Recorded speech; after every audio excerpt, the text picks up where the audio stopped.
The parameters which decrease during the pregnancy are decrease in the hematocrit, decrease in the packed cell volume, hemoglobin concentration as there is increase in the plasma volume is more, platelet count, so it is called benign gestational thrombocytopenia, and as I have discussed, clotting factor 11 and 13 decreases.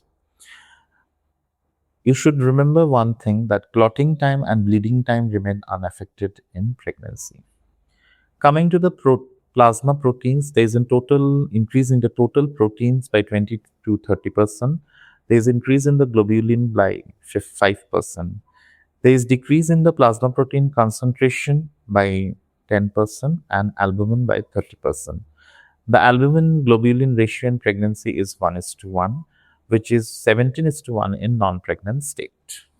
Coming to the changes in the cardiovascular system, the parameters which increase during the pregnancy is the cardiac output. Both the stroke volume and the heart rate increases by 20%, so the cardiac output increases. So what is the clinical importance of increase in the cardiac output?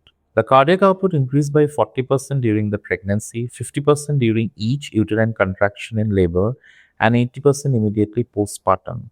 So the maximum risk of cardiac failure in pregnancy is immediate postpartum period, since there is an 80% increase in the cardiac output.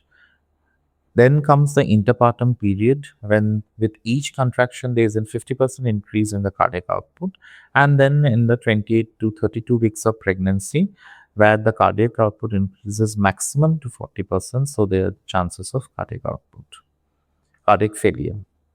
The parameters which decrease during the pregnancy are the peripheral vascular resistance, as progesterone has a smooth muscle relaxant effect. Both the diastolic and systolic blood pressure decreases, but the diastolic blood pressure decreases more than the systolic blood pressure. There's a decrease in the mean arterial pressure. The arteriovenous oxygen gradient also decreases. Venous blood carries more oxygen.